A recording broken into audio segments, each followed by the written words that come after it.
മണിപ്പൂരിന് തന്നെ സമാനമായ ഭാരതത്തിലെ മറ്റൊരു വലിയ വിഷയം, ഞാൻ ആ ബോർഡിന്റെ പേരേ പറയില്ല, 4 ആംഗ്ലേയ അക്ഷരങ്ങളിൽ ഒതുങ്ങുന്ന ഒരു കിരാതം. എനിക്ക് ഇന്നലെയും കേന്ദ്രത്തിൽ നിന്ന് ശ്രീമാൻ അമിത്ഷായുടെ ഓഫീസിൽ നിന്നൊരു വീഡിയോ വന്നിട്ടുണ്ട്. ആ വീഡിയോ ഞാനിവിടെ ഇവിടുത്തെ സംസ്ഥാന നേതൃത്വത്തിനും ഇവിടുത്തെ സംസ്ഥാന നേതാക്കൾക്കും ജില്ലാ അധ്യക്ഷനും ആ വീഡിയോ അയച്ചു കൊടുത്തിട്ടുണ്ട്. അത് ഇന്ന് മുതൽ പ്രചാരത്തിൽ വരണം. മുനമ്പത്ത് മാത്രമല്ല, അങ്ങനെ ഒരു വിഭാഗത്തെയും സംരക്ഷിക്കാനല്ല നരേന്ദ്രമോദി നയിക്കുന്ന ഭാരതീയ ജനതാ പാർട്ടി ഇവിടെ നട്ടല് നിവർത്തിപ്പിടിച്ച 58 136 ഇഞ്ചോ എന്നൊക്കെ നിങ്ങൾ കണക്കെടുത്തോ. നിങ്ങൾക്ക് അളക്കാൻ പറ്റില്ല ആ നെഞ്ചളവ്. ഇപ്പോൾ ചർച്ചയായിട്ടുള്ള മുനമ്പം ഭൂമി പ്രശ്നം ചിലർക്കെങ്കിലും അറിയാമായിരിക്കും. മുനമ്പത്തെ 404 ഏക്കർ ഭൂമി തിരിച്ചു പിടിക്കാൻ വഖഫ് ബോർഡ് നിയമ നടപടികളുമായി മുന്നോട്ട് വന്നതാണ് തീരദേശത്തെ ജനവിഭാഗങ്ങൾക്കിടയിൽ ആശങ്ക സൃഷ്ടിച്ചിരിക്കുന്നത്. തിരുവിതാംകൂർ മഹാരാജാവ് 1902 കൊച്ചിയിലെത്തിയ ഗുജറാത്തുകാരനായ അബ്ദുൾ സത്താർ സേഠിന് മുനമ്പം വേളാങ്കണ്ണി കടപ്പുറത്തിന് ചുറ്റുവട്ടത്തെ 406 ഏക്കർ ഭൂമി പാട്ടത്തിന് കൊടുത്തു. 1948 ആയപ്പോഴേക്കും സത്താർ സേഠിന്റെ പിൻഗാമിയായ സിദ്ദിഖ് സേഠിന്റെ പേരിൽ ആ ഭൂമി മഹാരാജാവ് തീരാധാരം ചെയ്തു. 1948 ഓഗസ്റ്റ് 12 കോഴിക്കോട്ടെ ഫറൂഖ് കോളേജിന് മുനമ്പത്തെ ഭൂമി സിദ്ദിഖ് സേഠ് വഖഫ് ചെയ്തു. 1950 നവംബർ 1 എടപ്പള്ളി സബ് രജിസ്ട്രാർ ഓഫീസിൽ വെച്ച് നടപടിക്രമങ്ങൾ പൂർത്തിയാക്കി. ഫറൂഖ് കോളേജ് മാനേജ്മെന്റ് ഈ ഭൂമിയിലേക്ക് തിരിഞ്ഞു നോക്കിയില്ലെന്നും പിന്നീട് ഇവിടെ മത്സ്യത്തൊഴിലാളികൾ ഭൂമി കയ്യേറി വീട് വെച്ചുവെന്നുമാണ് ആരോപണം. VS അച്യുതാനന്ദൻ സർക്കാർ 2007 നിയോഗിച്ച ജസ്റ്റിസ് MA നിസാർ കമ്മീഷന്റെ റിപ്പോർട്ടിൽ 23 സ്ഥലങ്ങളിലായി 600 ഏക്കർ വഖഫ് സ്വത്തുകൾ അന്യാധീനപ്പെട്ടുവെന്ന് കണ്ടെത്തി. ഏറ്റവും കൂടുതൽ കയ്യേറ്റം കണ്ടെത്തിയത് മുനമ്പത്താണ്. 407 ഏക്കറിൽ 188 ഏക്കർ വിൽപ്പന നടത്തിയെന്നായിരുന്നു റിപ്പോർട്ട്. 2010 VS സർക്കാരിൻ്റെ കാലത്ത് തുടർ നടപടികൾക്ക് നിർദ്ദേശം നൽകിയിരുന്നു. വഖഫ് സ്വത്തുക്കളുടെ മാനേജ്മെൻറ്റും ഭരണവും നവീകരിക്കാൻ ലക്ഷ്യമിട്ടിട്ടുള്ള ഇന്ത്യയിലെ ഏറ്റവും പ്രധാനപ്പെട്ട നിയമനിർമ്മാണ പരിഷ്കാരങ്ങളിൽ ഒന്നാണ് വഖഫ് ഭേദഗതി ബിൽ 2024. ഈ ബില്ലിൻ്റെ പ്രത്യാഘാതങ്ങൾ ശരിക്കും മനസ്സിലാക്കാൻ അത് അഭിസംബോധന ചെയ്യുന്ന പ്രധാന ആശയങ്ങൾ, വഖഫ് എന്താണ്, വഖഫ് ബോർഡുകളുടെ പങ്ക്, ഈ സ്ഥാപനങ്ങളെ നിയന്ത്രിക്കുന്ന നിയമപരമായ ചട്ടക്കൂട് എന്നിവ മനസ്സിലാക്കേണ്ടത് പ്രധാനമാണ്. ഈ ആശയങ്ങൾ പര്യവേഷണം ചെയ്യുകയും തുടർന്ന് വഖഫ് ഭേദഗതി ബിൽ 2024 കൊണ്ടുവരുന്ന നിർദ്ദിഷ്ട മാറ്റങ്ങളിൽ ശ്രദ്ധ കേന്ദ്രീകരിക്കുകയും ചെയ്യും. എന്താണ് വഖഫ്? ഇസ്ലാമിക നിയമത്തിൽ നിന്ന് ഉരുത്തിരിഞ്ഞ ഒരു ആശയമാണ് വഖഫ്. ഇത് മതപരമോ ജീവകാരുണ്യപരമോ പൊതുപരമോ ആയ ആവശ്യങ്ങൾക്കായി സ്വത്ത് സ്ഥിരമായി സമർപ്പിക്കുന്നതിനെ സൂചിപ്പിക്കുന്നു. വഖഫ് എന്ന അറബി വാക്കിന്റെ അക്ഷരാർത്ഥത്തിൽ നിർത്തുക അല്ലെങ്കിൽ സമർപ്പിക്കുക എന്നാണ്. ഇസ്ലാമിക നിയമശാസ്ത്രത്തിന്റെ പശ്ചാത്തലത്തിൽ പള്ളികൾ, സ്കൂളുകൾ, ആശുപത്രികൾ അല്ലെങ്കിൽ പൊതുജനക്ഷേമ സംരംഭങ്ങൾ എന്നിവയുടെ നിർമ്മാണം പോലുള്ള ജീവകാരുണ്യ ആവശ്യങ്ങൾക്കായി ഒരു സ്വത്ത്, പലപ്പോഴും റിയൽ എസ്റ്റേറ്റ്, സമർപ്പിക്കുന്ന പ്രവൃത്തിയെ ഇത് സൂചിപ്പിക്കുന്നു. ഒരു വഖഫിന്റെ പ്രധാന സവിശേഷത സ്വത്ത് സമർപ്പിക്കപ്പെട്ടു കഴിഞ്ഞാൽ അതിന്റെ ഉടമസ്ഥാവകാശം സറണ്ടർ ചെയ്യുകയും അത് സ്വകാര്യ നേട്ടത്തിനായി ദാതാവിൻ്റെയോ ഏതെങ്കിലും വ്യക്തിയുടെയോ നിയന്ത്രണത്തിലാകാതിരിക്കുകയും ചെയ്യുന്നു എന്നാണ്. മതപരമോ ജീവകാരുണ്യപരമോ ആയ ആവശ്യങ്ങൾക്കായി ശാശ്വതമായ ഒരു വരുമാന സ്രോതസ് സ്ഥാപിക്കുക എന്നതാണ് വഖഫിന്റെ പിന്നിലെ ഉദ്ദേശം. ഇസ്ലാമിക പാരമ്പര്യത്തിൽ ഇത് ജീവകാരുണ്യ പ്രവർത്തനത്തിന്റെ വളരെ ആദരണീയമായ ഒരു രൂപമാണ്. കാരണം ഇത് ദാതാവിന്റെ ജീവകാരുണ്യ പ്രവർത്തനങ്ങൾ കാലക്രമേണ നിലനിൽക്കുന്നുവെന്നും ഭാവി തലമുറകൾക്ക് ഗുണം ചെയ്യുമെന്നും ഉറപ്പാക്കുന്നു. വഖഫിന്റെ രൂപത്തിൽ നൽകുന്ന സംഭാവന ഭൂമിയും സ്വത്തും മുതൽ സാമ്പത്തിക ഫണ്ടുകൾ വരെ ആകാം. ഇത് റിയൽ എസ്റ്റേറ്റിൽ മാത്രമായി പരിമിതപ്പെടുത്തിയിട്ടില്ല, മറിച്ച് പണമോ ചരക്കുകളോ പോലുള്ള ജംഗമ സ്വത്തുക്കളും ഉൾപ്പെടാം. അവ സമൂഹത്തിന് പ്രയോജനം ചെയ്യുന്നതിന് ഉപയോഗിച്ചിട്ടുണ്ടെങ്കിൽ. എന്നിരുന്നാലും പ്രാഥമിക ശ്രദ്ധ റിയൽ എസ്റ്റേറ്റിലും ഭൂമിയിലും തുടരുന്നു. അവിടെ സ്വത്തിൽ നിന്ന് ലഭിക്കുന്ന വരുമാനം വിദ്യാഭ്യാസ, മെഡിക്കൽ അല്ലെങ്കിൽ മതപരമായ ആവശ്യങ്ങൾക്കായി ഉപയോഗിക്കുന്നു. ഒരു സ്വത്ത് വഖഫ് ആയി നിശ്ചയിച്ചു കഴിഞ്ഞാൽ അത് മാറ്റാനാവാത്തതായി കണക്കാക്കപ്പെടുന്നു. സ്വത്ത് വിൽക്കാനോ പാരമ്പര്യമായി ലഭിക്കാനോ കൈമാറ്റം ചെയ്യാനോ കഴിയില്ല. അതിൻ്റെ ആനുകൂല്യങ്ങൾ പൊതുജനങ്ങളുടെയും സമൂഹത്തിൻ്റെയും ആവശ്യങ്ങൾ ശാശ്വതമായി നിറവേറ്റുന്നതിനാണ്. വഖഫ് എന്ന ആശയത്തിന് വലിയ സാമൂഹികവും സാംസ്കാരികവും മതപരവുമായ പ്രാധാന്യമുണ്ട്, പ്രത്യേകിച്ച് മുസ്ലിം ഭൂരിപക്ഷ സമൂഹങ്ങളിൽ. സമുദായത്തിൻ്റെയും സമൂഹത്തിലെ നിരാലംബ വിഭാഗങ്ങളുടെയും ക്ഷേമം ഉറപ്പാക്കുക എന്നതാണ് വഖഫിന്റെ പ്രധാന ലക്ഷ്യം. ചരിത്രപരമായി പള്ളികൾ, ആശുപത്രികൾ, സ്കൂളുകൾ, അനാഥാലയങ്ങൾ, പൊതുകിണറുകൾ തുടങ്ങിയ നിരവധി അവശ്യ സേവനങ്ങൾക്ക് വഖഫ് ധനസഹായം നൽകിയിട്ടുണ്ട്. ഈ സ്വത്തുക്കൾ സമൂഹത്തിന് സുപ്രധാന സേവനങ്ങൾ നൽകാനും പൊതു നന്മയ്ക്ക് സംഭാവന നൽകാനും സഹായിക്കുന്നു.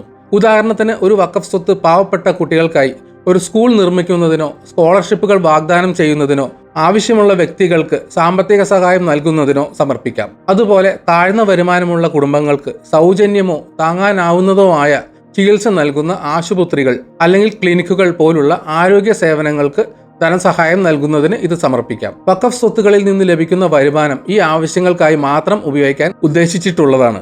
ഫണ്ട് ഒരിക്കലും വ്യക്തിപരമായ നേട്ടത്തിനായി വഴിതിരിച്ചു വിടുന്നില്ലെന്ന് ഉറപ്പാക്കുന്നു. ദാരിദ്ര്യം വ്യാപകവും ക്ഷേമപരവും ജീവകാരുണ്യപരവുമായ പദ്ധതികളുടെ ആവശ്യങ്ങളും പ്രാധാന്യമുള്ളതുമായ ഇന്ത്യയിൽ പിന്നോക്കം നിൽക്കുന്ന സമുദായങ്ങളുടെ ക്ഷേമത്തിന് സംഭാവന നൽകുന്നതിൽ വഖഫ് സമ്പ്രദായം നിർണായക പങ്കുവഹിക്കുന്നു. ശാശ്വതവും സുസ്ഥിരവുമായ കമ്മ്യൂണിറ്റി സംരംഭങ്ങൾക്ക് ധനസഹായം നൽകുന്നതിനാൽ പൊതുജനക്ഷേമം നിലനിർത്തുന്നതിൽ ഇതിന്റെ പ്രാധാന്യം വലുതാണ്. എന്താണ് വഖഫ് ബോർഡ്? വഖഫ് സ്വത്തുക്കളുടെ ഭരണം, പരിപാലനം, നിയന്ത്രണം എന്നിവയുടെ ഉത്തരവാദിത്തമുള്ള ഒരു സർക്കാർ സ്ഥാപനമാണ് വഖഫ് ബോർഡ്. 1995 വഖഫ് നിയമം വഖഫ് സ്വത്തുക്കളുടെ നടത്തിപ്പിന് മേൽനോട്ടം വഹിക്കുന്നതിനായി ദേശീയ, സംസ്ഥാന തലങ്ങളിൽ വഖഫ് ബോർഡുകൾ സ്ഥാപിച്ചു. ദാതാവിന്റെ ഉദ്ദേശത്തിനും പ്രസക്തമായ നിയമവ്യവസ്ഥകൾക്കും അനുസൃതമായാണ് സ്വത്തുക്കൾ ഉപയോഗിക്കുന്നതെന്ന് ബോർഡുകൾ ഉറപ്പാക്കുന്നു. വഖഫ് സ്വത്തുക്കളുടെ പൊതുവായ പരിശീലനത്തിനും അവ ഉദ്ദേശിക്കുന്ന ജീവകാരുണ്യ മതപരമായ ആവശ്യങ്ങൾക്കായി വരുമാനമുണ്ടാക്കുന്നുവെന്നും ഉറപ്പാക്കുന്നതിനും അവർ ഉത്തരവാദികളാണ്. ദേശീയ തലത്തിൽ കേന്ദ്ര വഖഫ് കൗൺസിൽ CWC സംസ്ഥാനതല വഖഫ് ബോർഡുകൾക്ക് മേൽനോട്ടവും മാർഗനിർദ്ദേശവും നൽകുന്ന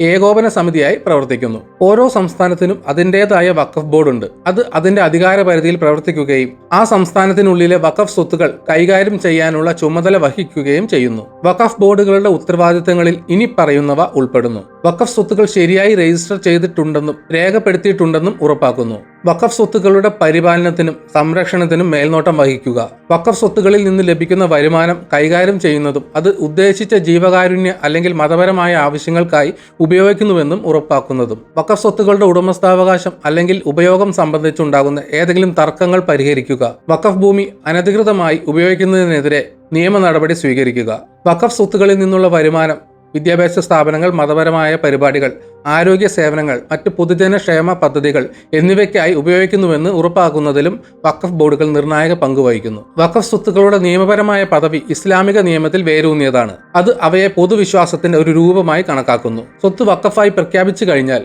അത് ഒരു ജീവകാരുണ്യ പ്രവർത്തനത്തിനായി സമർപ്പിക്കുകയും അത് മാറ്റാനാവാത്തതായി മാറുകയും ചെയ്യുന്നു. ഇതിനർത്ഥം സ്വത്ത് ഇനി വിൽക്കാനോ കൈമാറ്റം ചെയ്യാനോ പാരമ്പര്യമായി ലഭിക്കാനോ കഴിയില്ല എന്നാണ്. വഖഫ് സ്വത്തുക്കളുടെ പ്രാഥമിക ആശങ്ക അവ പൊതുനന്മയെ സേവിക്കുന്നതിനാണ്. വ്യക്തിപരമോ സ്വകാര്യമോ ആയ നേട്ടങ്ങൾക്കായി ചൂഷണം ചെയ്യാൻ കഴിയില്ല എന്നതാണ്. ഇന്ത്യയിൽ വഖഫിനെ ചുറ്റിപ്പറ്റിയുള്ള നിയമപരമായ ചട്ടക്കൂട് നിയന്ത്രിക്കുന്നത് 1995 വഖഫ് നിയമമാണ്. സംസ്ഥാന, ദേശീയ തലങ്ങളിൽ വഖഫ് ബോർഡുകളുടെ രൂപീകരണം ഉൾപ്പെടെ വഖഫ് സ്വത്തുക്കൾ കൈകാര്യം ചെയ്യുന്നതിനുള്ള ഘടന ഈ നിയമം നൽകുന്നു. വഖഫ് ബോർഡുകളുടെ പങ്കും ഉത്തരവാദിത്തങ്ങളും വ്യക്തമാക്കുന്ന ഈ നിയമം വഖഫ് സ്വത്തുക്കൾ സംരക്ഷിക്കുന്നതിന് നിയമ നടപടി സ്വീകരിക്കാൻ അവർക്ക് അധികാരമുണ്ടെന്ന് ഉറപ്പാക്കുന്നു. വഖഫ് സ്വത്തുക്കളുമായി ബന്ധപ്പെട്ട തർക്കങ്ങൾ പരിഹരിക്കുന്നതിന് ട്രൈബ്യൂണലുകൾ സൃഷ്ടിക്കുന്നതിനും വഖഫ് നിയമം വ്യവസ്ഥ ചെയ്യുന്നു.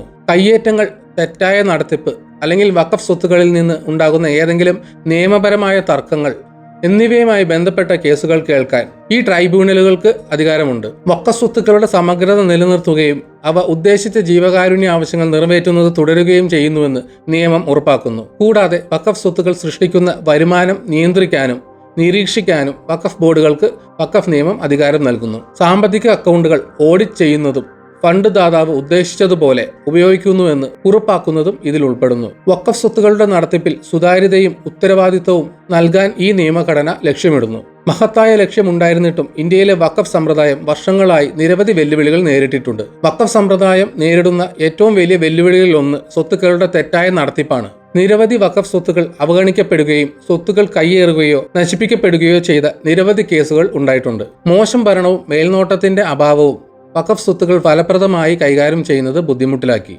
നിരവധി വഖഫ് സ്വത്തുക്കൾ വ്യക്തികളോ ഘടനകളോ കയ്യേറിയിട്ടുണ്ട്. ശരിയായ രേഖകളുടെ അഭാവം കാരണം ഈ സ്വത്തുക്കൾ വീണ്ടെടുക്കുന്നത് പലപ്പോഴും ബുദ്ധിമുട്ടാണ്. വഖഫ് ബോർഡുകൾക്കുള്ളിൽ നിരവധി അഴിമതി ആരോപണങ്ങൾ ഉയർന്നിട്ടുണ്ട്. ഫണ്ടുകളുടെ തെറ്റായ നടത്തിപ്പും വഖഫ് സ്വത്തുക്കളുടെ നിയമവിരുദ്ധമായ വിൽപ്പനയോ പാട്ടത്തിന് നൽകലോ ഈ സംവിധാനത്തിന്റെ ഫലപ്രാപ്തിയെ ദുർബലപ്പെടുത്തി. പല വഖഫ് ബോർഡുകളും പ്രത്യേകിച്ച് സംസ്ഥാന തലത്തിൽ ധനസഹായമില്ലാത്തതും ജീവനക്കാരുടെ കുറവുള്ളതുമാണ്. വഖഫ് സ്വത്തുക്കൾ രജിസ്റ്റർ ചെയ്യുന്നത് മുതൽ ഈ ആസ്തികളിൽ നിന്ന് ലഭിക്കുന്ന വരുമാനം കൈകാര്യം ചെയ്യുന്നതുവരെ അവരുടെ ഉത്തരവാദിത്തങ്ങൾ ഫലപ്രദമായി നിർവഹിക്കുന്നത് അവർക്ക് ബുദ്ധിമുട്ടുണ്ടാക്കി. ഫണ്ടുകളുടെ ഉപയോഗം നിരീക്ഷിക്കുന്നതിനുള്ള സുതാര്യമായ സംവിധാനത്തിന്റെ അഭാവവും ഉത്തരവാദിത്ത സംവിധാനങ്ങളുടെ അഭാവവും വിഭവങ്ങളുടെ തെറ്റായ വിഭജനത്തിലേക്ക് നയിച്ചു. ഈ വെല്ലുവിളികളിൽ പലതും പരിഹരിക്കാനും നിലവിലുള്ള നിയമചട്ടക്കൂട് നവീകരിക്കാനും വഖഫ് ഭേദഗതി ബിൽ 2024 ശ്രമിക്കുന്നു. കർശനമായ നിയന്ത്രണ ചട്ടക്കൂടുകൾ അവതരിപ്പിച്ച് വഖഫ് സ്വത്തുക്കളുടെ മാനേജ്മെന്റ് ശക്തിപ്പെടുത്താൻ ഈ ബിൽ നിർദ്ദേശിക്കുന്നു. വഖഫ് സ്വത്തുക്കളുടെ രജിസ്ട്രേഷൻ, ശരിയായ ഡോക്യുമെന്റേഷൻ ഉറപ്പാക്കൽ, അവയുടെ ഉപയോഗം നിരീക്ഷിക്കുന്നതിനുള്ള കൂടുതൽ കാര്യക്ഷമമായ സംവിധാനം സ്ഥാപിക്കൽ എന്നിവ ഇതിൽ ഉൾപ്പെടുന്നു. കയ്യേറ്റക്കാർക്കെതിരെ നിയമ നടപടികൾ നടപ്പാക്കുന്നതിനും തർക്കങ്ങൾ കൈകാര്യം ചെയ്യുന്നതിനും വഖഫ് സ്വത്തുക്കളിൽ നിന്ന് ലഭിക്കുന്ന വരുമാനം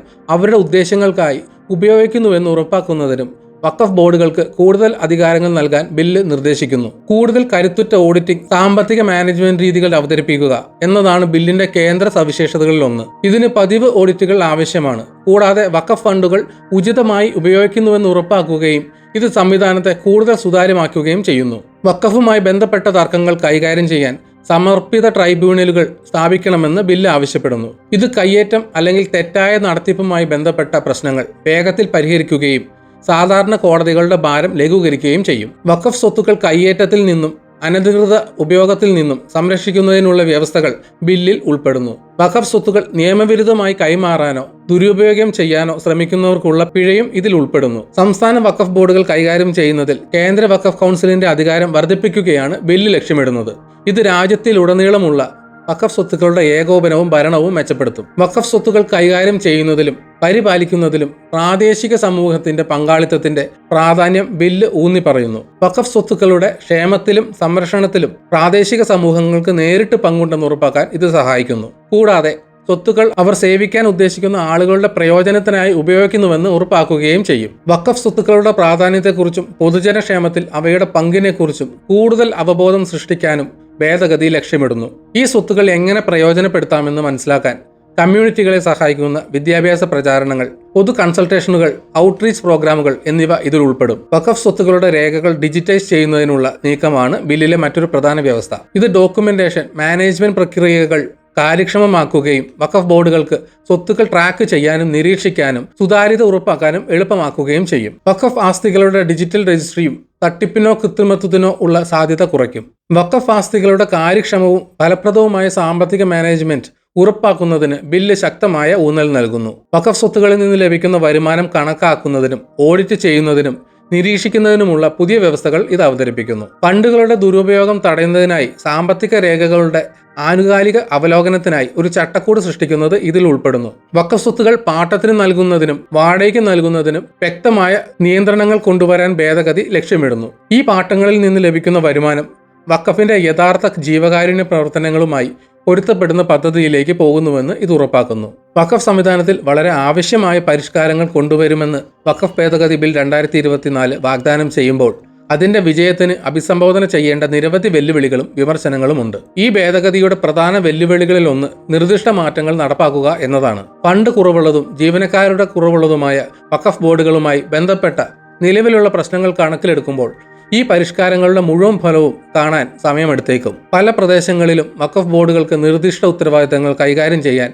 അടിസ്ഥാന സൗകര്യങ്ങളും ഉദ്യോഗസ്ഥരുമില്ല. ഇത് ഭേദഗതികൾ ഫലപ്രദമായി നടപ്പാക്കുന്നതിന് തടസ്സമായേക്കാം. നിർദ്ദിഷ്ട പരിഷ്കാരങ്ങൾക്ക് വഖഫ് സ്വത്തുക്കളുടെ നിയന്ത്രണം ഉപേക്ഷിക്കാൻ വിമുഖത കാണിക്കുന്ന പ്രാദേശിക പങ്കാളികളിൽ നിന്ന് പ്രതിരോധം നേരിടേണ്ടി വന്നേക്കാം. ചില പ്രദേശങ്ങളിൽ പ്രാദേശിക സമൂഹങ്ങൾക്ക് വഖഫ് ആസ്തികളിൽ ദീർഘകാലമായി നിയന്ത്രണമുണ്ട്. കൂടാതെ രേഖകൾ കേന്ദ്രീകരിക്കുകയോ ഡിജിറ്റൈസ് ചെയ്യുകയോ എന്ന ആശയം സംശയത്തിന് ഇടയാക്കിയേക്കാം. വഖഫ് ഭേദഗതി ബിൽ നിർദ്ദേശിച്ച നിയമപരമായ ചട്ടക്കൂട് കോടതികളിൽ വെല്ലുവിളികൾ നേരിട്ടേക്കാം.